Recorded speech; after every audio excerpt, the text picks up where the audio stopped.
대학을 졸업하자마자 국가에 봉사하겠다는 일념으로 군에 입대했던 그날이 여전히 생생합니다. 군대의 체계적인 구조는 제게 완벽하게 맞았고 수년간 복무하며 저는 제 임무에서 삶의 의미를 찾았습니다. 하지만 파병을 나갈 때마다 제 개인적인 삶의 조각들은 조금씩 뒤처지곤 했습니다. 거의 30년의 세월이 흐른 뒤 저는 대령으로 예편했습니다.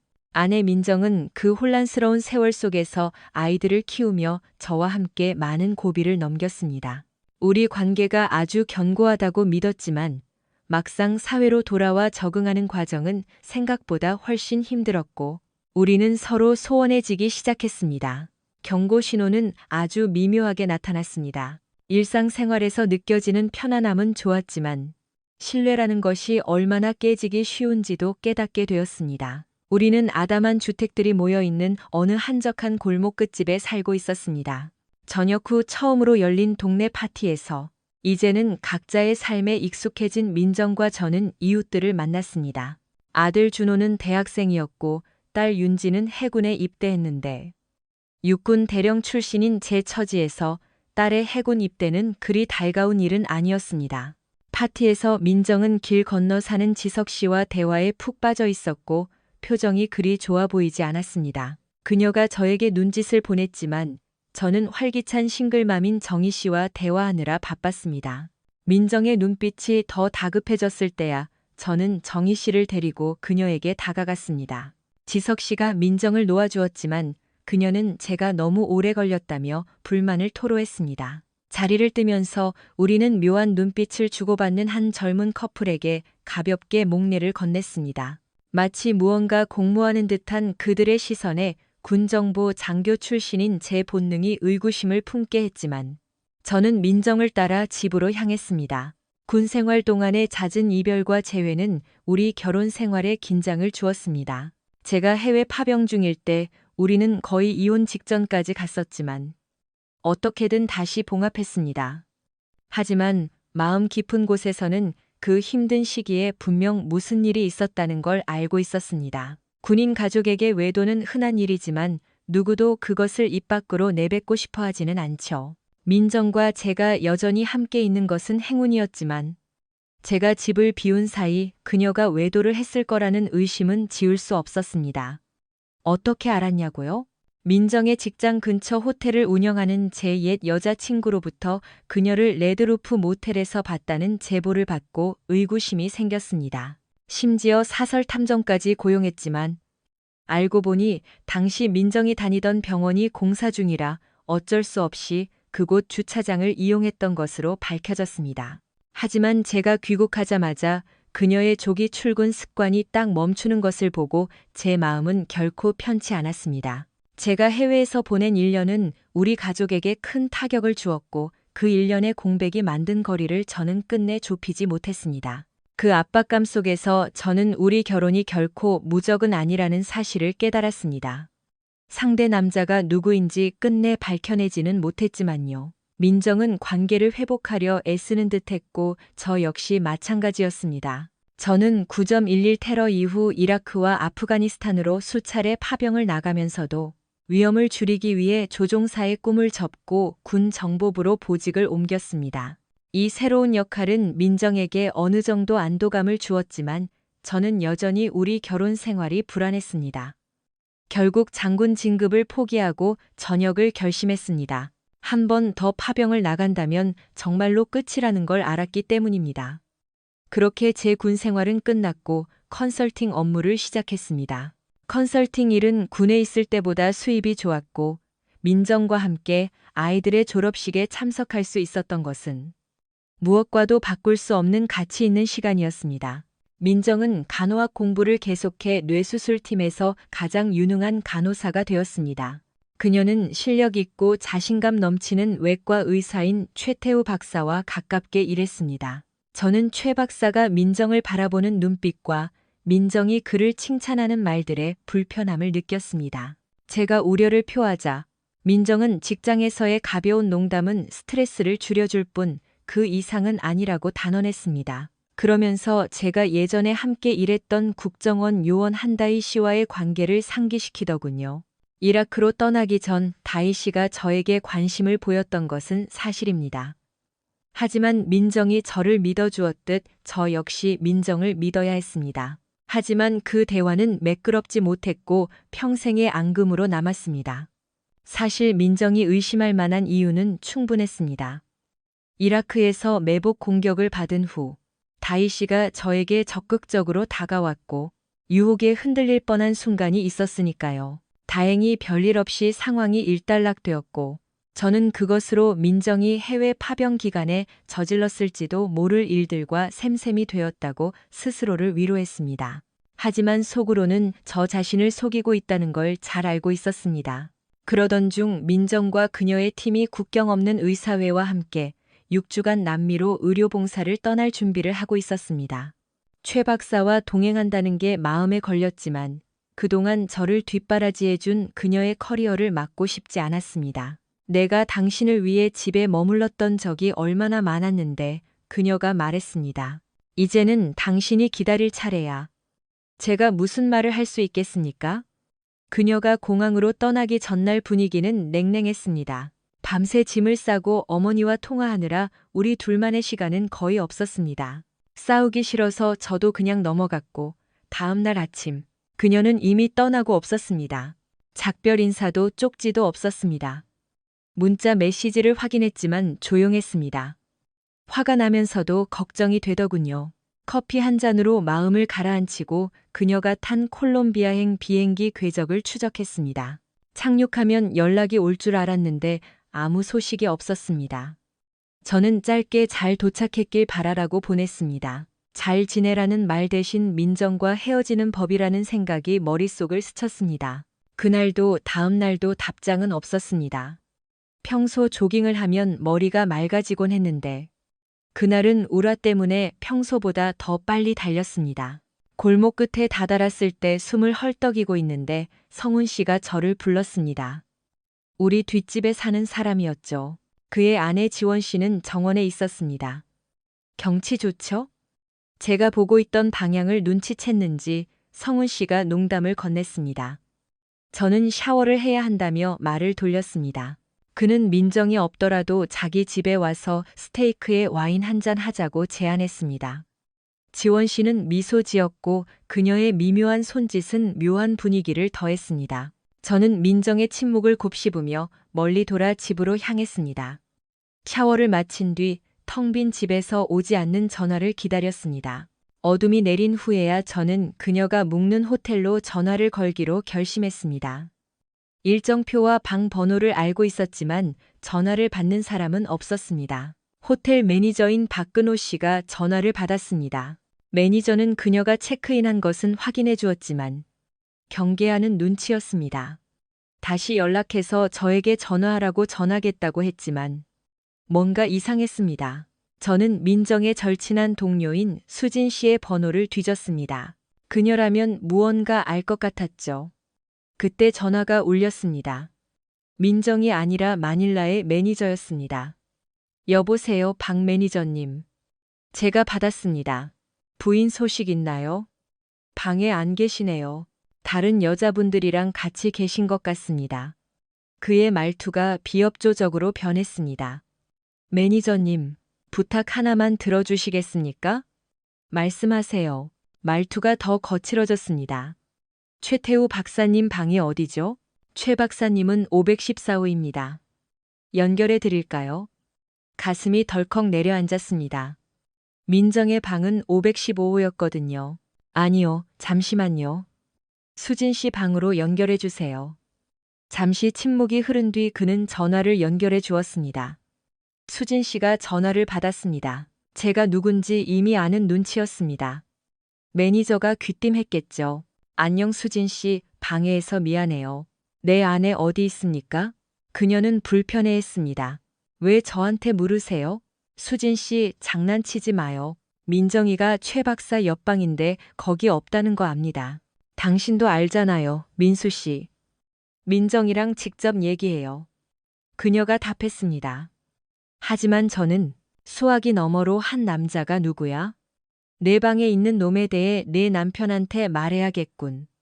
이라고 묻는 소리를 들었습니다. 수진 씨는 다급하게 그 사람 번호 알고 있어요. 제발 남편한테는 말하지 마요. 이번이 처음이에요. 라고 애원하더군요. 당신이 몇 번을 바람피웠든 상관없어, 수진 씨. 민정이 어디 있는지 말해. 안 그러면 당장 당신 남편한테 전화할 테니까. 수진 씨는 마지못해 저를 최 박사의 방으로 연결해 주었습니다. 신호가 가고 최 박사가 전화를 받았습니다. 수진 씨인 줄 알았나 봅니다. 방해해서 미안하군, 최 박사. 제가 차갑게 말했습니다. 나 강민호야. 내 아내 좀 바꿔주지. 그는 머뭇거리다 전화를 끊으려 했습니다. 멍청한 놈, 감히 나한테 물어? 내 손가락이 무사하길 바란다면 당장 민정이 바꿔. 잠시 후 민정의 목소리가 들렸습니다. 전화 줘, 태우 씨. 그녀가 말했습니다. 민호 씨. 오늘 밤에 이런 전화를 받을 줄은 몰랐네. 민정아. 그놈 방에서 뭐 하는 거야? 왜 내 문자 씹어?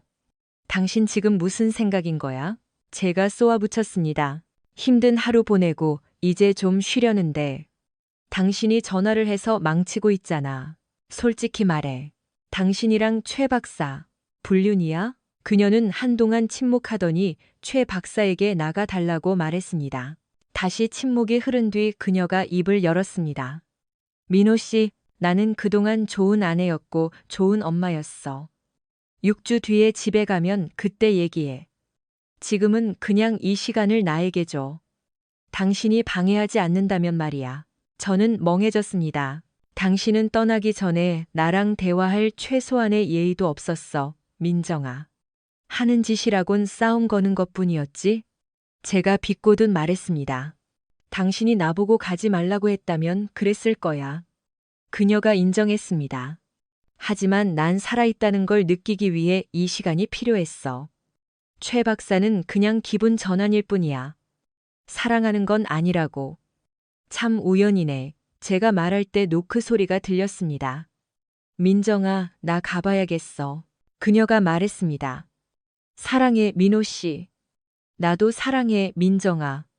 하지만 내가 아직도 당신을 사랑하는지는 잘 모르겠네.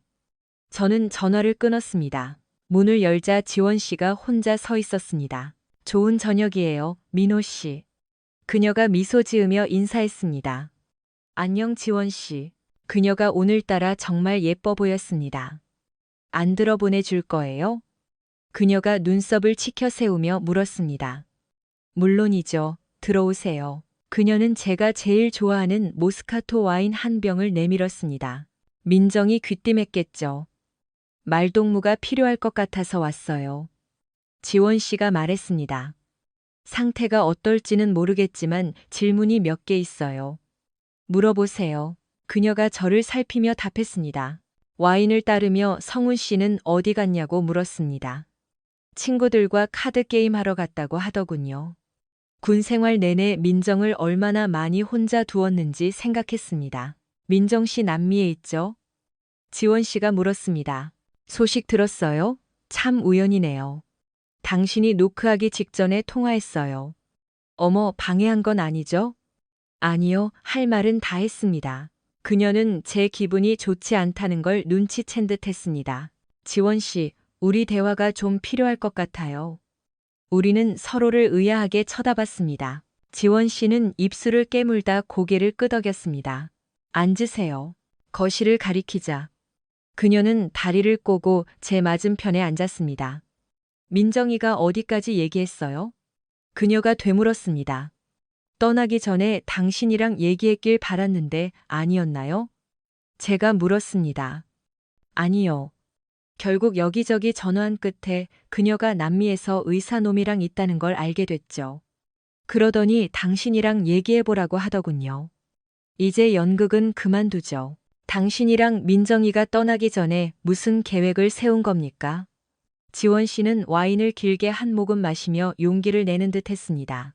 민정이랑 얼마 전 쇼핑몰에서 우연히 만났는데 그때 우리가 결국 우리 집에서 술 한잔 하게 됐어요.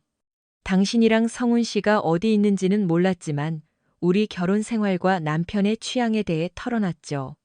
그녀는 어디까지 말해야 할지 망설이는 듯 했고 저는 묵묵히 기다렸습니다. 제 남편은 저를 공유하는 걸 즐겨요. 마침내 그녀가 고백했습니다. 당신을 공유한다고요? 제가 조각을 맞추며 물었습니다. 다른 남자들과요? 그녀가 확인해 주었습니다.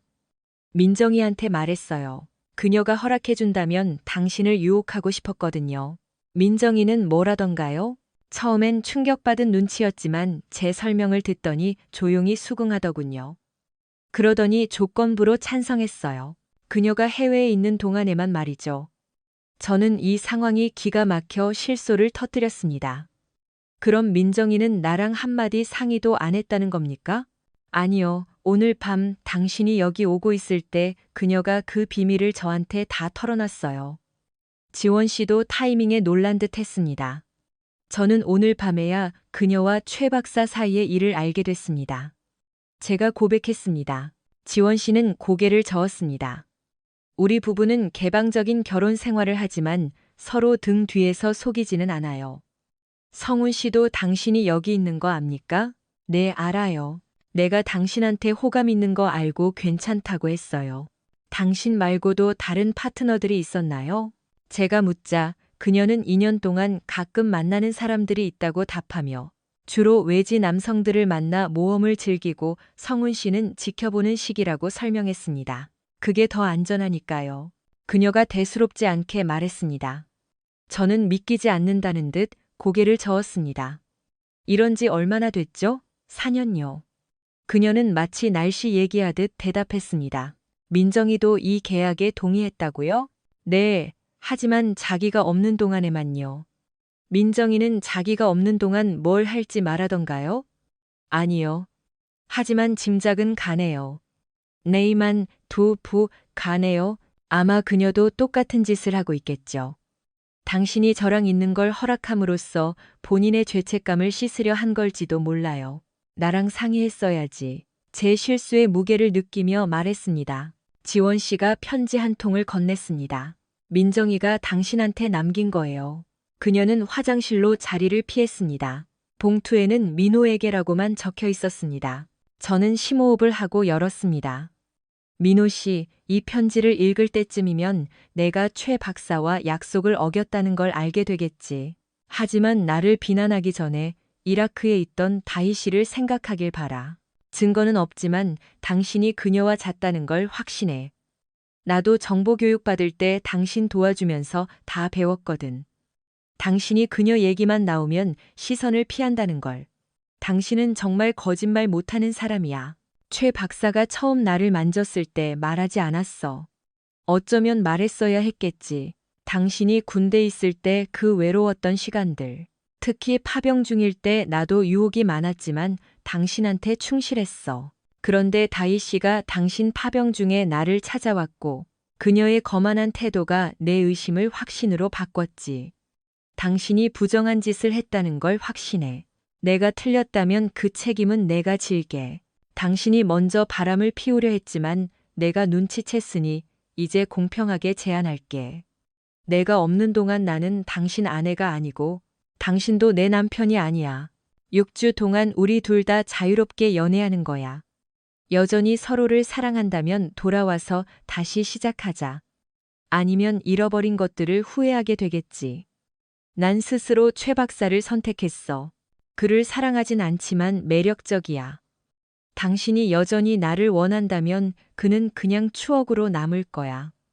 사랑한다면 자유롭게 놓아주라는 말 알지. 6주 뒤에 공항 근처 엠버서더 호텔에서 봐. 다시 시작하고 싶다면 오고. 아니면 그냥 공항으로 오지 마. 언제나 사랑해, 민정. 추신 지원 씨는 오늘 밤 전에 성병 검사를 받았어야 해. 결과지 꼭 확인해. 최 박사랑 나도 떠나기 전에 검사 받았고 돌아가기 전에도 다시 받을 거야. 우리 관계가 성공하길 바란다면 이게 신뢰를 향한 첫걸음이 될 거야. 편지를 읽고 나니 지원 씨가 주방에서 와인을 더 따르고 있었습니다. 괜찮아요? 괜찮아질 겁니다. 저는 답했습니다. 그녀는 고개를 끄덕이고 와인병을 들고 와 제 옆에 더 가까이 앉았습니다. 제 잔을 채워주며 그녀는 촉촉한 눈망울로 저를 쳐다봤습니다. 그래서 민호 씨, 이제 우리 어떻게 할까요? 지금 당장은 아무것도 안 합니다. 제가 단호하게 말했습니다. 당신이랑 민정이가 2주 동안 이 일을 계획했는데 저는 오늘 밤에야 알았어요. 그녀가 꽤 오래전부터 계획한 것 같군요. 그렇죠? 그런 것 같네요. 지원 씨가 고개를 숙이며 인정했습니다. 자신의 매력이 거부당하는 것에 익숙지 않은 눈치였습니다. 제가 솔로라면 모를까? 저는 이용당하는 거 딱 질색입니다. 특히 제 평생을 바쳐 사랑한 사람에게라면 더더욱요. 이게 그녀가 죄책감을 씻는 방식이라고요? 제가 말을 이었습니다. 전부 미리 짜인 각본이잖아요. 내 등 뒤에서 당신한테 무슨 와인을 가져오라고까지 시켰더군요. 전 이런 식으로 취급받는 게 싫습니다. 기분 이해해요. 그녀가 나지막이 말했습니다. 그러니 우리 사이에 아무 일도 없을 겁니다. 적어도 오늘 밤은요. 저는 결정을 내리기 전까지 생각할 시간이 필요했습니다. 그럼 내일이나 모레 저녁 식사라도 같이 할 수 있을까요? 그녀가 물었습니다. 모르겠어요. 지원 씨, 정리할 게 좀 많아서요. 생각해봐요. 전 언제든 여기 있으니까. 고마워요, 지원 씨. 와인 잘 마셨습니다. 잘 가요. 그녀는 크게 떠나라는 신호임을 알아차렸고 저는 그녀가 나가는 뒷모습을 보며 감탄하지 않을 수 없었습니다. 그녀가 떠난 뒤 민정의 편지를 다시 읽었습니다. 시간을 들여 분석하니 참 많은 것이 보이더군요. 다희 씨에 대했을 때 민정의 어조는 도끼로 가득했습니다. 우리가 정말 잤는지 확신도 없으면서 말이죠. 그런데 몇 문단 뒤에서는 제가 지원 씨와 자도록 거의 부추기고 있었습니다. 그 모순이 이해되지 않았습니다. 다희 씨와 이라크에서 가깝게 지낸 건 맞지만 우린 결코 선을 넘지 않았습니다. 딱 한 번 매복 작전에서 살아남은 뒤의 일이었죠. 민정처럼 계획적인 외도는 아니었습니다. 최 박사와 지원 씨를 끌어들인 그 치밀한 계획들. 당시 전 죄책감을 느꼈지만 동시에 민정이 바람 피우고 있다고 의심했기에 이건 일종의 뒤틀린 복수처럼 보였습니다. 왜 민정은 공항에서 만나자고 하지 않았을까요? 제가 화를 낼까봐 무서웠던 걸까요? 저는 그녀에게 폭력을 휘두를 이유를 준 적이 없습니다. 그런데 왜 집이 아닌 호텔에서 보자고 했을까요? 문득 생각했습니다. 그녀가 내 코앞에서 이 모든 걸 계획할 만큼 그렇게 영악한 여자였나? 답은 뻔해 보였지만 진짜 무슨 일이 벌어지고 있는 걸까요? 저는 의심스러운 눈초리로 집안을 둘러봤습니다. 집안 감시장치 중에 화재 경보기 안에 카메라가 숨겨져 있지는 않을까? 저는 전화기를 들고 집 밖으로 나갔습니다. 도청당할지도 모른다는 생각에 민정의 일정표를 들고 테라스 흔들의자에 앉았습니다. 민정은 제가 단순한 컨설턴트인 줄 알지만 사실 저는 글로벌 쉴드의 수석 보안 컨설턴트입니다. 전 세계 지사의 보안을 책임지는 사람이죠. 저에겐 필요할 때 부를 수 있는 인맥이 있었습니다. 첫 번째 통화는 우리 부서의 기술 전문가인 김민수 씨에게 걸었습니다. 그는 민수 씨가 전화를 받았습니다. 민호 형님, 웬일이세요? 잘 지내나? 민수 씨, 그냥 안부 전화는 아니야. 도움이 좀 필요해. 저는 상황을 간략히 설명하고 제 우려를 전했습니다. 저런, 정말 안 됐네요, 형님. 이해합니다. 민수 씨가 동정하며 말했습니다. 장비 챙겨서 45분 안에 도착하겠습니다. 고마워, 민수 씨. 기다릴게. 전화를 끊고 다음 번호를 찾았습니다. 올라, 민호 씨. 반대편에서 쾌활한 목소리가 들렸습니다. 상우야, 잘 지내? 저는 친근하게 물었습니다. 상우는 제가 남미 쪽 일을 할 때 믿고 맡기는 친구로 마침 민정과 그 내연남이 있는 마닐라에 머물고 있었습니다. 잘 지내죠, 형님. 갑자기 웬일이세요? 제가 도울 일 있나요? 저는 민수 씨에게 했던 얘기를 상우에게도 했습니다. 세상에, 그가 대답했습니다. 정말 유감입니다. 밀착 감시가 필요하신 거죠? 맞아, 상우야. 호텔 이름이랑 방 번호, 매니저 이름 알려줄게. 처리할 수 있겠어? 물론이죠. 소리까지 다 들려드릴까요? 영상에 사진까지 전부 다. 매일 업데이트해주고 비용 더 필요하면 말해. 알겠습니다. 바로 시작하고 연락드릴게요. 고마워요, 형님. 가족들한테 안부 전해주시고요. 조만간 또 통화하죠. 전화를 끊고 민수 씨가 장비를 들고 도착하자마자 민정의 일정표를 이메일로 보냈습니다. 30분 만에 민수 씨는 집안 곳곳에서 무선 카메라를 찾아냈습니다. 대부분 화재 경보기에 숨겨져 있었고 마이크도 몇 개 있었습니다. 집 전화기도 도청되고 있더군요. 이 장비들은 송신거리가 짧아서 근처에 수신기가 있을 겁니다. 민수 씨가 지적했습니다. 우리는 뒤진 끝에 다락방에서 노트북 가방 하나를 발견했습니다. 잠겨 있었지만 민수 씨는 이게 카메라와 마이크에서 데이터를 수집해 전송하는 장치라고 확신했습니다. 민수 씨는 이 장비가 스미스 탐정사무소 소유라는 걸 밝혀냈습니다. 주소와 전화번호가 명확히 적혀 있었죠. 이거 어떻게 할까요? 민수 씨가 물었습니다. 다 먹통으로 만들까요? 잠시 고민하다가 마음을 바꿨습니다. 내 서재에 있는 카메라랑 마이크만 끄고 나머지는 그대로 둬. 그냥 보게 내버려둬. 아주 지루하게 만들어주지. 민수 씨는 낄낄거리며 제 서재의 장비들을 제거했습니다.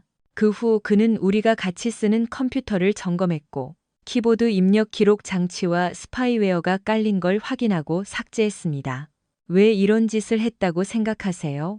제가 묻자 민수 씨는 아마 형님을 엿먹이려는 거겠죠. 이혼 소송용 증거 수집일 가능성이 큽니다. 라고 답했습니다. 제 의구심이 확신으로 바뀌는 순간이었습니다. 자네 말이 맞아. 하나 더요. 민수 씨가 덧붙였습니다. 탐정이 이걸 다 설치했다면 열쇠를 가지고 있을 수도 있어요. 자물쇠랑 보안 코드를 다 바꾸시는 게 좋겠습니다. 좋은 생각이야. 당장 열쇠 수리공 부를게. 고마워, 민수 씨. 그가 떠난 뒤 저는 열쇠 수리공을 불렀습니다. 초대받지 않은 손님을 맞이하고 싶지 않아 자물쇠와 비번을 모두 바꿨습니다. 수리공을 기다리는 동안 공유 컴퓨터로 민정의 계정으로 들어갔습니다. 그녀의 최근 활동이 궁금했거든요. 비밀번호 없이도 이메일이 자동으로 열렸습니다. 제 제안을 무시하고 보안 업데이트를 안 한 모양인데 이번만큼은 그게 고맙더군요. 평소엔 사생활을 존중했지만 지금은 상황이 달랐습니다. 메일을 뒤지다 마닐라에서 바람 피우고 있는 최 박사와 주고받은 메일들을 찾아냈습니다. 한꺼번에 다 읽기보다는 나중에 보려고 USB에 다 옮겨 담았습니다. 아이들과 주고받은 메일도 있었지만 별다른 건 없었습니다.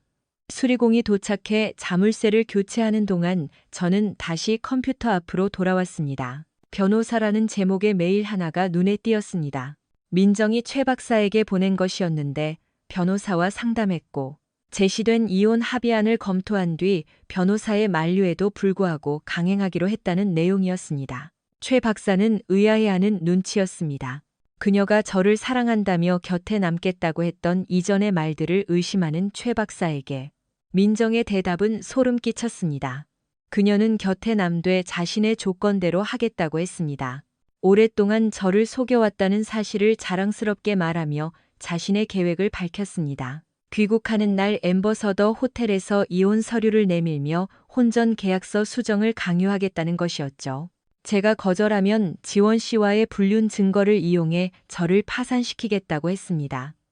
심지어 지원 씨를 상대로 상간녀 소송을 걸겠다는 말까지 덧붙였습니다. 상황이 심각해지자 최 박사는 위험 부담을 걱정했지만 민정은 모든 걸 장악했다며 자신만만해했습니다. 그녀는 심지어 제가 해외 파병 중일 때부터 수년간 바람을 피워왔다는 사실까지 인정하더군요. 저는 그 내용을 다 인쇄해서 보관했습니다. 마침 수리공이 일을 마쳤고 저는 수고비까지 넉넉히 챙겨주었습니다. 컴퓨터를 끄고 밖으로 나가 버거에 맥주 한 잔을 했습니다. 마음을 가라앉히려 시가도 몇 대 샀습니다. 그런데 어두운 색 SUV 한 대가 저를 따라오는 게 느껴졌습니다. 민정이 고용한 탐정이었습니다. 따돌리려 애썼지만 끈질기게 붙더군요. 제가 단골 술집 주차장에 차를 세우자 그도 따라 세웠습니다. 짜증이 나서 차에서 내려 SUV로 성큼성큼 다가가 문을 확 열어젖혔습니다. 운전자는 당황한 기색이 역력했습니다. 당신 누구야? 왜 나를 따라다니는 거지? 제가 물었습니다. 남자는 더듬거리며 말했습니다. 무슨 말씀이신지 모르겠네요. 이거 실례 아닙니까? 집에서 나올 때부터 따라온 거 다 알아. 내 아내가 고용한 탐정이지? 무슨 소린지 모르겠군요. 그가 불안하게 대답했습니다. 거짓말 마. 제가 말했습니다. 거짓말쟁이들은 질색이라서 말이야. 그러니까 너한테 본때를 보여줘야겠는데 어때? 제발 때리지만 마세요. 그냥 갈게요. 그가 애원했습니다. 다시는 내 눈에 띄지 마. 알았어? 제가 경고했습니다. 알겠습니다. 죄송합니다. 그는 중얼거리며 차를 몰고 사라졌습니다. 그가 간 뒤 저는 술집 안으로 들어가 버거와 맥주를 시켜 바에 앉았습니다. 무슨 일 있어요? 바텐더가 제 표정을 읽고 물었습니다. 뭐 그런 셈이죠. 제가 답했습니다. 여자랑은 같이 못 살고 그렇다고 쏠 수도 없고. 그의 농담에 저도 모르게 웃음이 났습니다. 식사를 마치고 맥주 한 캔을 더 사들고 집으로 돌아와 테라스에서 시가를 피웠습니다. 담배 연기 속에서 제 머릿속엔 계획이 세워지기 시작했습니다. 구글 검색을 하고 일정을 확인한 뒤 행동을 개시할 날짜를 정했습니다. 그때 상우에게서 문자가 왔습니다. 준비 끝났습니다.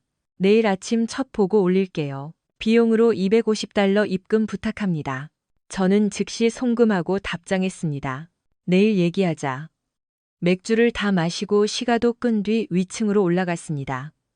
호기심에 민정의 협탁 서랍을 열어보니 그녀의 반지가 있더군요. 저는 제 결혼 반지를 빼서 그녀 것 옆에 나란히 두었습니다.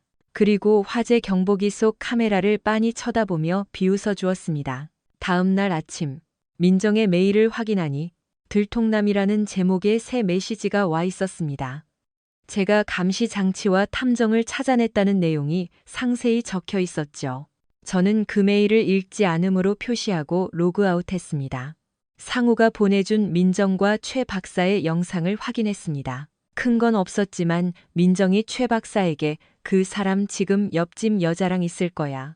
내일이면 변호사한테 넘길 비디오가 생기겠지. 라고 말하는 게 들렸습니다. 영상을 끄고 상우에게 전화를 걸었습니다. 상우야, 들려? 나랑 의논할 계획이 하나 있어. 저는 제 생각을 말했고 상우는 열흘 안에 가능하다고 동의했습니다. 왜 열흘입니까? 그가 물었습니다. 우리 결혼 25주년 기념일이거든. 그녀가 평생 잊지 못할 추모를 주고 싶어서 그래. 형님 정말 독하시네요. 전화를 끊으며 상우가 웃었습니다. 인맥을 뒤지다 중동 시절 이후 연락이 끊겼던 다희 씨의 번호를 찾았습니다.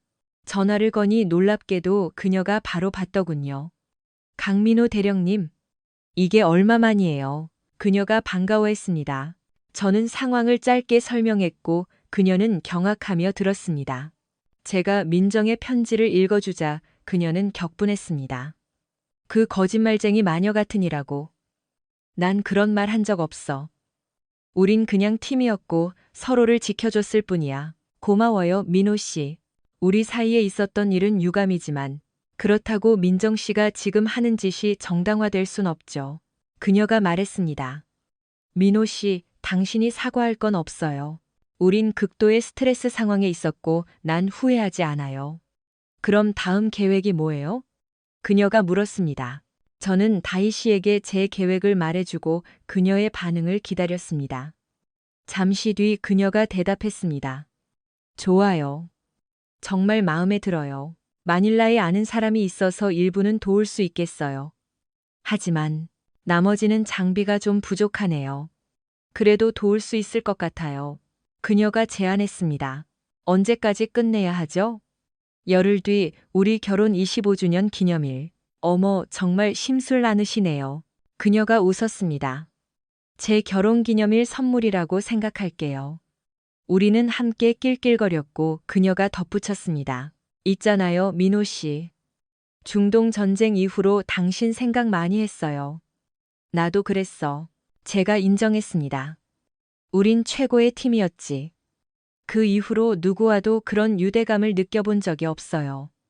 그녀의 목소리에 슬픔이 묻어났습니다. 안 됐네. 인생이란 게 다 그렇죠. 저는 한숨 섞인 대답을 건넸습니다. 이제 전역하고 서류 작업이나 하면서 지내려나 보군. 전역하면 내가 취직시켜 줄 만한 곳을 알아요. 그래요? 퇴역 대령님이랑 같이 일하는 건가요? 그녀의 말투가 한결 밝아졌습니다. 당연하지. 그거 기대되네요. 그녀가 진지하게 물었습니다.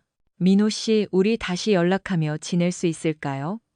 응, 그럴 수 있어. 민정이는 이미 자기 선택을 했고, 난 다시는 그녀에게 돌아가지 않을 거야. 다행이네요. 그녀가 안도하며 말했습니다. 우리가 중동에서 시작했던 일을 마무리하고 싶거든요. 저도 그래요. 저는 동의했습니다. 하지만 먼저 정리할 일들이 좀 있습니다. 이해해요. 너무 오래 기다리게만 하지 마세요. 그럴게요. 약속하죠. 이혼 절차는 시간이 좀 걸릴 겁니다. 알아요. 그냥 대화가 필요하면 언제든 여기 있다는 것만 알아두세요. 다시 당신 목소리 들으니 정말 좋네요. 저도 진심으로 그래요. 그녀가 따뜻하게 답했습니다. 저녁 식사가 식어가고 있어서 나중에 다시 통화해요. 약속할게요. 제가 농담 섞인 인사를 건넸습니다. 꼭 그래야 해요. 그녀가 맞장구 쳤습니다. 전화를 끊고 나니 기분이 훨씬 나아졌습니다. 그녀는 여전히 저를 아껴주었습니다. 그게 제게는 큰 의미였습니다. 뒷문에서 들리는 노크 소리에 정신이 들었습니다. 라자냐 접시를 든 지원 씨였습니다. 배고플 것 같아서요. 그녀가 말했습니다. 들어가도 될까요? 식탁에 둬요. 제가 답했습니다. 그녀는 미소 지으며 접시를 내려놓았습니다. 맛있게 먹었으면 좋겠네요. 아니면 다른 걸 드시고 싶으신가요? 먹고 싶은 유혹이 강했지만 거절하기로 했습니다. 다희 씨와의 통화가 제게 정말 중요한 게 무엇인지 상기시켜 주었거든요. 마음은 고맙지만 사양하겠습니다. 제가 말했습니다. 그녀의 표정이 걱정스럽게 변했습니다. 무슨 일 있어요? 민정이가 또. 지원 씨는 매력적이지만 민정이가 설치한 카메라가 바로 저기 있거든요. 제가 화재 경보기를 가리키며 말했습니다. 손이라도 흔들어주지 그래요? 그녀는 경악하며 경보기를 쳐다봤습니다. 진심이에요? 네. 제가 확인해 주었습니다. 집안 곳곳에 카메라를 달고 탐정까지 붙였더라고요. 아마 당신 남편도 지켜보고 있을지 모르죠. 그녀는 겁에 질린 듯 고개를 저었습니다. 전혀 몰랐어요. 내 서재로 가요. 제가 제안했습니다. 그곳에서 민정과 최 박사가 주고받은 메일들을 보여주었습니다. 다 읽고 난 그녀는 망연자실했습니다. 세상에 난 몰랐어요. 정말 믿어주세요. 저는 그녀에게 민정이 우리 둘 다를 속인 거라고 안심시켜 주었습니다. 이제 어떻게 할 거예요? 그녀가 물었습니다. 이혼 절차 밟을 겁니다. 일이 다 끝날 때까지는 누구와도 엮이지 않을 거예요. 제가 답했습니다. 우리 계속 친구로 지낼 수 있을까요? 그녀가 희망을 품고 물었습니다. 물론이죠. 하지만 그 이상은 안 됩니다. 알겠어요, 민호 씨. 그녀가 한숨을 쉬었습니다. 다 미안해요. 라자냐 맛있게 드세요. 고마워요, 지원 씨. 저는 그녀를 배웅하며 떠나는 모습을 지켜봤습니다. 그 짧은 반바지 차림이 예쁘긴 했지만 그녀가 간 뒤에 모든 걸 걸고 싶지는 않았습니다. 저는 조깅 복장으로 갈아입고 라자냐는 남겨두기로 했습니다. 조깅을 마치고 씻고 나니 날이 포근했습니다. 치즈와 버섯, 고기가 듬뿍 든 라자냐를 먹기 시작했는데 딱 제 취향이더군요. 정말 맛있었습니다. 설거지를 하고 맥주 한 캔을 들고 서재로 향했습니다. 거실 카메라를 끄는 걸 잊지 않았죠. 민정의 메일을 확인하니 그녀가 탐정에게 일단은 아무것도 하지 말라고 답장했더군요. 다른 중요한 메일은 없었습니다. 그 후 그녀의 재무 상태를 확인했습니다. 우리에겐 각자의 계좌와 가족 공용 계좌까지 3개가 있었습니다. 그녀가 꽤 많은 돈을 모았지만 세금도 많이 내야 할 상황이더군요.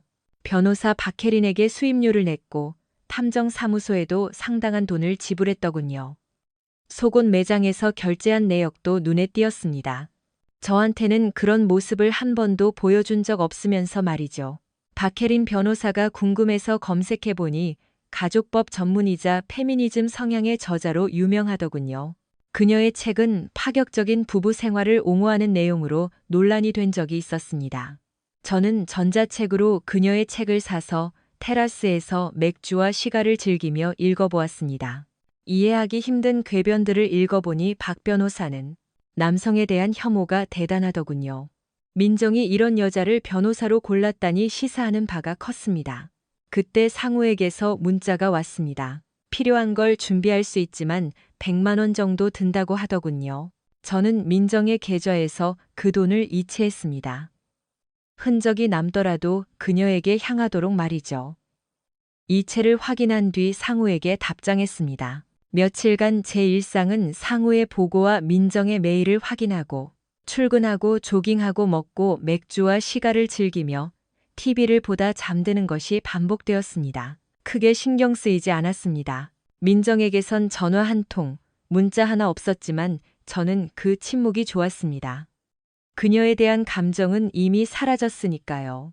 지원 씨에게는 접시를 돌려줄 때 한 번 더 봤을 뿐입니다. 성훈 씨가 저녁 식사에 초대했지만 바쁘다는 핑계로 거절했습니다.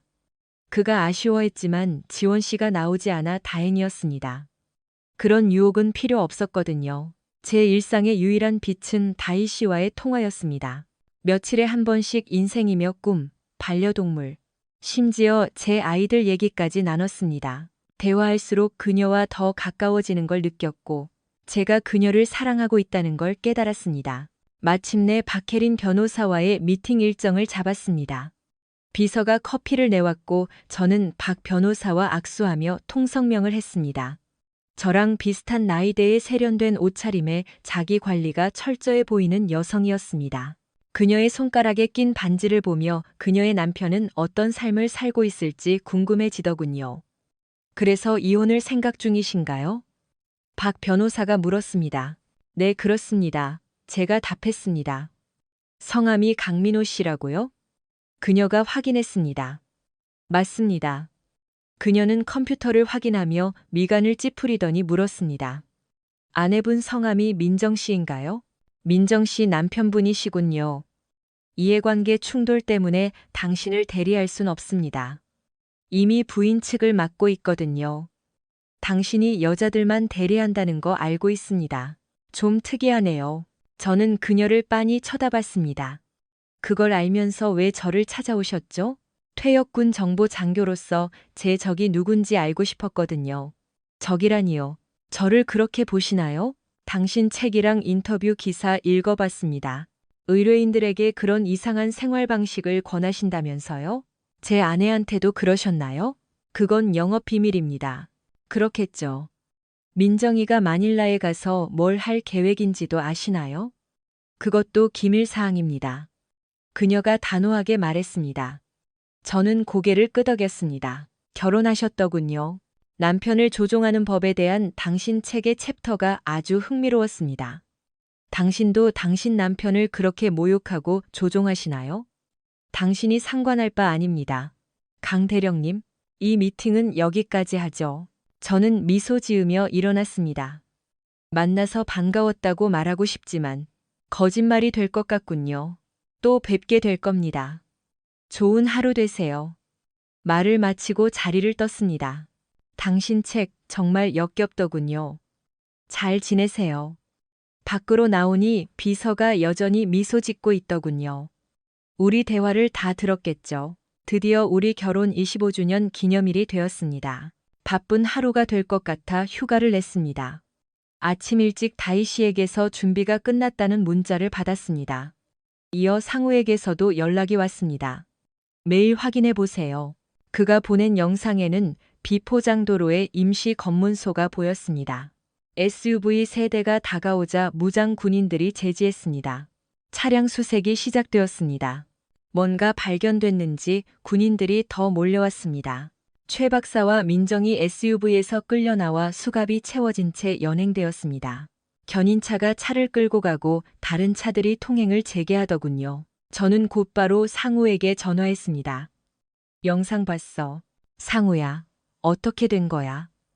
계획대로 약품을 좀 심어놨는데 알고 보니 최 박사 이놈이 진짜로 마약이랑 살충제를 대량으로 밀반입하고 있었더라고요. 제 부하들이 약 상자 싣는 거 보고 카르텔이랑 엮일까봐 뒤로 빠졌습니다. 잘한 결정이었죠. 민정 씨는요? 최 박사랑 같이 유치장에 갇혔어요. 민정 씨도 그 약 상자들에 대해 알고 있었던 것 같은데 어디까지인지는 모르겠네요. 48시간 안에 판사 앞에 서야 하고 조사는 90일까지 길어질 수 있지만 그렇게 오래 걸리진 않을 겁니다. 대사관에도 이미 소식이 들어갔을 거예요. 상우가 확인해 주었습니다. 계속 상황 보고해줘. 고맙다. 예상치 못한 전개였지만 민정이 마약 밀매에 연루됐다면 죗값을 치러야겠죠. 통화를 끝내고 다희 씨에게 알렸더니 그녀는 별로 놀라지 않으며 더 알아보겠다고 하더군요. 마닐라 지부 쪽에 아는 사람 통해서 더 자세히 알아볼게요. 소식 들리는 대로 연락할게요. 다희 씨가 안심시켜 주었습니다. 저는 쓰레기 봉투를 들고 집안을 돌며 민정이 설치한 카메라와 마이크를 다 뜯어냈습니다. 다락방의 수신기와 노트북도 챙겨 봉투에 담아 현관 앞에 내놨습니다. 그리고 스미스 탐정 사무소로 전화했습니다. 스미스 탐정입니다. 여직원이 받더군요. 책임자 받고. 제가 요구했습니다. 아, 네, 잠시만요. 잠시 후 제가 길거리에서 대면했던 그 남자의 목소리가 들렸습니다. 스미스입니다. 무엇을 도와드릴까요? 나 강민호야. 기억하나? 제가 단호하게 물었습니다. 네 의뢰인이 지금 마약 밀매 혐의로 마닐라 감옥에 갇혀 있어. 내 장비들은 다 수거해서 현관 앞 쓰레기 봉투에 담아놨으니 내일 아침까지 안 가져가면 쓰레기차에 실어 보낼 줄 알아. 네, 알겠습니다. 긴장한 목소리로 그가 답했습니다. 저는 더 듣지 않고 전화를 끊었습니다. 다음 날 아침 봉투는 사라졌습니다. 스미스가 가져갔겠죠. 상관없습니다. 곧 다희 씨에게 전화가 왔습니다. 마닐라 지부장이랑 얘기 끝냈어요. 그녀가 단도직입적으로 말했습니다. 알아낸 게 뭐야? 필리핀 당국이 최 박사가 입국할 때부터 지켜보고 있었대요. 대형 마약 조직이랑 연루됐더라고요. 민정 씨가 가담했다면 장기 징역형을 면치 못할 거예요. 그쪽 판사들이 외국인 범죄에 아주 엄격하거든요. 다희 씨가 설명했습니다. 얼마나 나올 것 같아? 최소 10년요. 죗값이 있다면 받아야지. 상황의 심각성을 느끼며 마약량이 얼마나 되냐고 물었습니다. 필로폰이랑 살충제 가루 합쳐서 10kg 정도래요. 이런 젠장. 제가 중얼거렸습니다. 조만간 외교부에서 연락할 거예요. 다희 씨가 경고했습니다. 상황 계속 알려줘. 고마워요. 인사를 나누고 전화를 끊었습니다. 그 후 마닐라 호텔로 연락해 수진 씨 방을 연결해 달라고 했습니다. 수진 씨가 불안한 목소리로 받더군요. 수진 씨, 나 강민호야.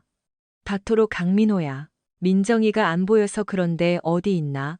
오늘 우리 결혼 기념일이라 연락 좀 하려는데 최 박사랑 같이 있나? 아니요, 민호 씨. 수진 씨가 떨리는 목소리로 답했습니다. 민정 씨랑 최 박사님 검문소에서 마약 밀매 혐의로 체포됐어요. 군인들이 끌고 갔다고요. 우리도 조사받고 지금 호텔에 연금된 상태예요. 남편분한테는 말했습니까? 제가 단도직입적으로 물었습니다. 아직요. 그녀가 기어들어가는 목소리로 답했습니다. 수진 씨, 내가 곧 당신 남편한테 전화할 겁니다. 제발요, 민호 씨. 그러지 마세요. 그 사람 죽을지도 몰라요. 그녀가 애원했습니다. 당신이 바람 피운 거에 비하면 아무것도 아니지. 제가 차갑게 쏘아붙였습니다. 당신 남편도 진실을 알 권리가 있어. 전화를 끊고 즉시 그녀의 남편인 준석 씨에게 연락해 상황을 알리고 도움을 제안했습니다. 수진 씨의 불륜 증거 영상도 함께 보냈습니다. 알려줘서 고마워요, 민호 씨. 이제 그 여자랑은 끝입니다. 준석 씨가 말했습니다. 영상을 보낸 뒤 저는 이혼 전문 변호사를 찾아가 3일 뒤로 미팅을 잡았습니다. 며칠 뒤 제 상사인 박상무님이 저를 불렀습니다. 외교부에서 온 사무관도 함께 있더군요. 강 대령님, 부인 되시는 민정 씨가 필리핀에서 마약 밀매 혐의로 체포되었습니다. 사무관은 상황을 주시하겠지만 현지 법에 개입할 순 없다고 말했습니다. 그녀는 이미 출국 금지 명단에도 올랐더군요. 풀려나더라도 당분간 귀국은 불가능할 겁니다. 형량이 얼마나 될지 묻자 최대 12년이라는 답이 돌아왔습니다. 7, 8년 뒤 가석방이 가능할 수도 있지만 필리핀을 떠나진 못할 거라고요. 그는 변호사 비용 송금 방법 등이 적힌 안내문을 건네며 면회 주선도 돕겠다고 했습니다. 생각해보겠다고 답하고 글을 보냈습니다. 박 상무님은 이 일이 제 보안 등급에 영향을 줄 수 있으니 당분간 휴가를 내고 정리하라고 조언해 주셨습니다. 집에 돌아와 민정의 메일을 다시 뒤졌습니다. 출국 석 달 전부터 최 박사와 나눈 대화가 있더군요. 최 박사가 마닐라에서 목돈 만질 생각 없느냐고 물었고 망설이던 민정이 결국 수락하는 내용이었습니다. 착한 아이네. 최 박사가 답했습니다. 나 믿어봐. 후회 안 할 거야. 저는 그 메일들을 전부 PDF로 저장해 USB에 담았습니다. 다음으로 엘네스토가 보내준 영상들을 봤습니다. 운동 영상은 건너뛰고 체포 전날 대화 장면을 찾았습니다. 내일이 그날이야. 준비됐어? 최 박사가 묻자 민정이 불안하게 답했습니다. 그런 것 같아. 좋아. 내일 아침 우리 차에 약 상자로 위장해서 실릴 거야. 우린 손도 댈 필요 없어. 정말 안 걸리겠지. 이 길 자주 다녀봤는데 검문소 한 번도 없었어. 성공하면 이 돈으로 우리 새로 시작하자. 좋아. 저는 이 영상을 USB에 담으며 씁쓸함을 느꼈습니다. 그 후 아이들에게 화상통화를 제안하는 메일을 보냈습니다. 다음 날 저녁 상우에게 전화를 걸었습니다. 형님, 다음 계획이 뭡니까? 증거들 마지막으로 점검 중이야. 내일 변호사 만나서 이혼 서류 접수하고 내가 직접 마닐라로 갈 생각이다. 직접 오신다고요? 응, 검찰의 증거도 넘겨야지. 그럼 저희 집에서 지내세요. 가족들도 환영할 겁니다. 고맙다 상우야. 재수 씨 요리 솜씨 좀 기대해봐도 되겠지? 우리는 웃으며 통화를 마쳤습니다. 그 후 민정의 계좌에서 해외 송금을 진행해 그녀의 자금을 바닥냈습니다. 그리고 그녀의 짐들을 쓰레기 봉투에 담았습니다. 우리 결혼 앨범까지 포함해서요. 그리고는 그녀의 차 트렁크에 다 때려 넣었습니다. 장인어른께 전화해 이혼 사실과 민정의 상황을 알렸습니다. 두 분은 가슴 아파하셨지만 짐을 가지러 오기로 하셨습니다. 딸의 마약 혐의에는 큰 충격을 받으셨더군요. 민호야, 민정이가 정말 마약에 손을 댄 게 확실하니? 장인어른이 물으셨습니다. 네, 증거가 있습니다. 검찰에 넘길 생각입니다. 네가 제 어미를 감옥에 보내겠다는 거냐? 준호가 물었습니다. 법을 어겼으면 벌을 받아야지. 마약이 얼마나 위험한지 우리 다 얘기했잖니. 알아요, 아빠. 준호가 나지막이 말했습니다. 정말 엉망진창이네요. 하지만 엄마가 선택한 일이고 결국 덜미를 잡힌 거니까요. 한참을 더 대화하며 아이들의 질문에 답해 주었습니다. 힘든 시간이었지만 결국 아이들도 엄마가 저지른 일과 제가 왜 이렇게 행동해야 하는지 이해해 주었습니다. 엄마에게 편지 쓸 수 있게 주소를 알려주기로 약속하고 눈물 섞인 인사를 끝으로 통화를 마쳤습니다. 그 후 마닐라의 탐정 사무소에 연락해 이혼 서류가 도착하면 면회 일정을 잡아달라고 부탁했습니다. 그리고 상우에게 계획을 업데이트해 주었습니다. 담당 검사가 누군지 알아? 네, 김진혁 검사라고 아주 깐깐한 분입니다. 좋아. 도착하자마자 그분한테 증거 넘길게. 통화를 마치고 마지막으로 다희 씨에게 연락했습니다. 그녀는 묵묵히 제 이야기를 들어주었고 통화가 끝날 때쯤 제 마음은 한결 가벼워졌습니다. 이틀 뒤 변호사로부터 서류 준비가 끝났다는 연락이 왔습니다. 짐을 챙기고 비행기 표를 확인했습니다. 여권과 서류를 챙겨 공항으로 향하며 상우에게 출발 소식을 알렸습니다. 면회 일정이 잡혔다는 연락을 받고 마닐라에 도착했습니다. 상우가 공항으로 마중을 나왔고 짐을 찾은 뒤 바로 이동했습니다. 검찰청으로 먼저 가기로 했습니다. 상우가 차를 세웠고 저는 김진혁 검사의 사무실로 향했습니다. 비서가 제지했지만 정장 차림의 남자가 나타나 저를 맞이했습니다. 김진혁 검사입니다. 강민호 씨 되십니까? 네, 반갑습니다. 저는 그와 악수를 나눴습니다. 제 아내 민정의 사건을 맡고 계신 걸로 압니다.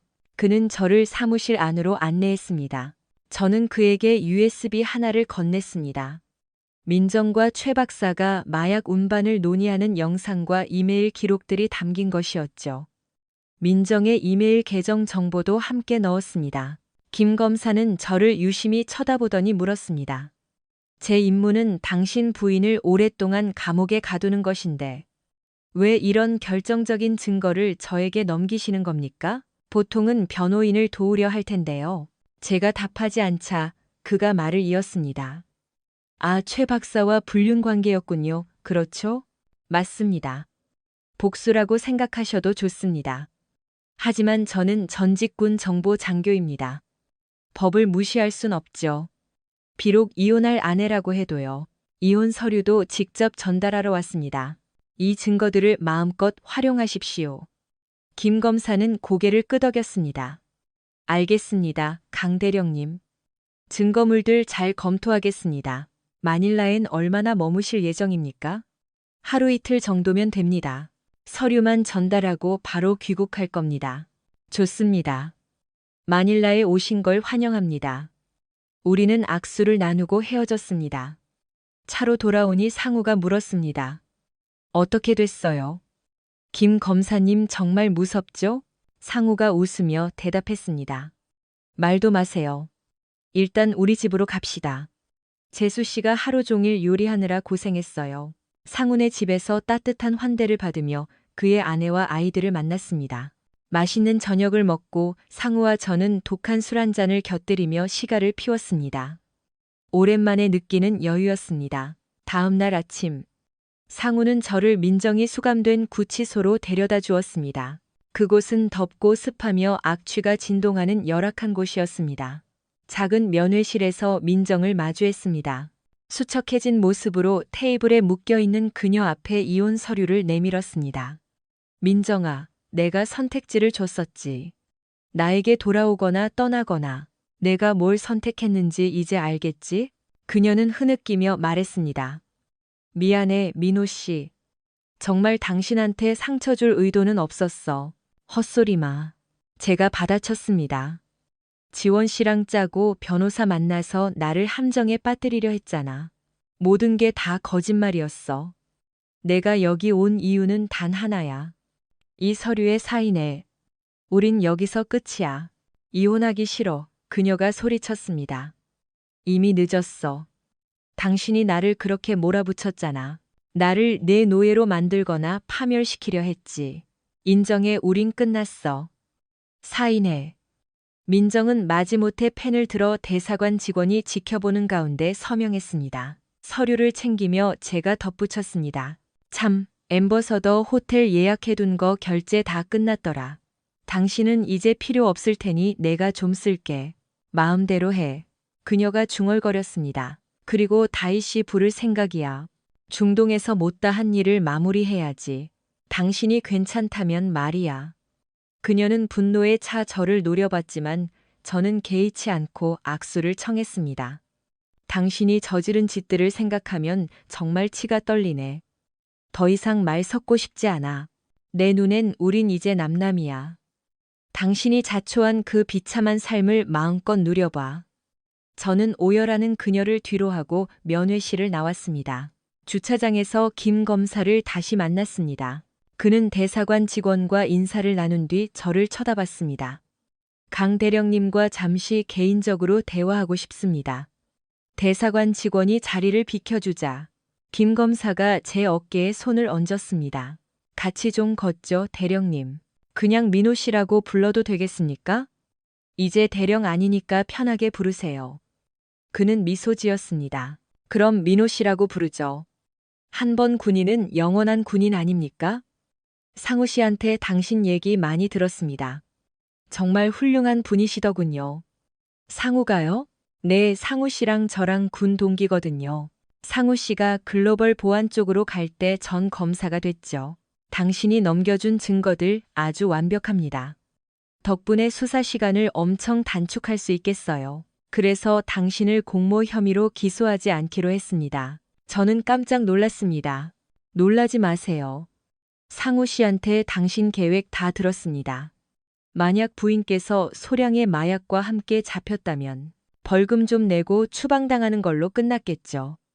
하지만 상우 씨 덕분에 불법적인 거래는 아예 발생하지 않았고 당신이 보낸 돈은 전몰장병 유가족 단체에 기부되었습니다. 그분들이 아주 고마워하고 계십니다. 저는 실소를 터뜨렸습니다. 당신의 협조 덕분에 기소유예 처분을 내렸지만 다시는 이런 위험한 장난치지 마세요. 김 검사가 경고했습니다. 알겠습니다, 김 검사님. 감사합니다. 아니요, 제가 고맙죠. 덕분에 거물들을 잡게 됐으니까요. 당신 부인과 최 박사는 법의 심판을 받게 될 겁니다. 전 이제 한국으로 돌아갑니다. 나중에 마닐라 다시 오시면 꼭 술 한잔 대접하겠습니다. 그가 제안했습니다. 좋습니다, 김 검사님. 우리는 악수를 나누고 헤어졌습니다. 상우의 차로 돌아오니 그가 묻더군요. 다 잘 됐죠? 김 검사 녀석 제법이죠? 상우가 웃으며 말했습니다. 형님, 공항 가기 전에 저희 집에 들러서 짐 챙기세요. 재수 씨가 기다려요. 공항으로 가는 길에 상우가 제 지시를 완벽히 따르지 않은 것에 대해 사과하더군요. 사과하지 마라, 상우야. 네가 옳았어. 내가 너를 곤란한 상황에 빠뜨린 게 미안할 뿐이지. 아니에요, 형님. 제가 형님 입장이라도 더했으면 더했지 덜하진 않았을 겁니다. 다 잘 해결됐잖아요. 그래, 고맙다. 고맙다, 상우야. 나중에 연락할게. 재수 씨랑 애들한테 안부 전해주고. 우리는 공항에서 작별 인사를 나눴습니다. 민정을 만나기로 했던 날. 저는 엠버서더 호텔에서 다희 씨를 만났습니다. 우리는 중동에서 못다한 이야기를 나누며 잊지 못할 밤을 보냈습니다. 침대에 누워 그녀가 말하더군요. 나 이제 국정원 그만두고 새 직장 알아보려고요. 뭐 하려고? 그녀가 미소 지으며 답했습니다. 전업주부? 저는 그녀를 쳐다보며 농담조로 말했습니다. 마침 빈자리가 하나 생길 것 같은데 지원해 볼래? 이미 지원한 거 아니었어요? 그녀가 웃으며 말했습니다. 나 당신 사랑하는 것 같아요. 저도 답했습니다. 나도 당신 사랑해.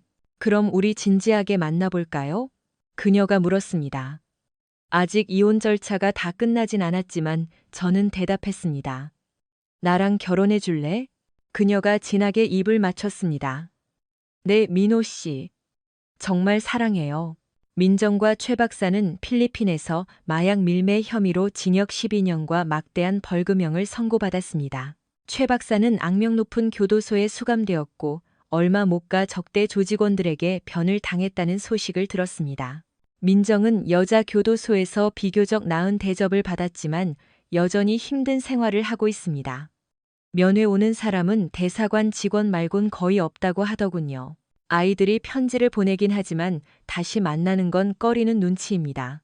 수진 씨와 일행은 재판 후 풀려났지만 수진 씨는 비참한 이혼을 겪고 직장에서도 해고당했습니다. 지원 씨와 성훈 씨와는 연락이 끊겼지만 여전히 예전처럼 살고 있다는 소문이 들립니다. 지원 씨는 임신 중인데 아이 아빠가 누구인지는 아무도 모른다더군요. 다희 씨와 저는 결혼 후 예전 집을 팔고 새 집을 장만했습니다. 그녀는 행복한 새 삶을 시작했습니다. 전업주부로서 행복해하는 그녀에게 저희 회사 자리를 제안해봤지만 그녀는 우리 가족과 고양이를 위해 따뜻한 집을 가꾸는 게 더 좋다며 거절하더군요. 물론 저도 그게 너무나 좋습니다.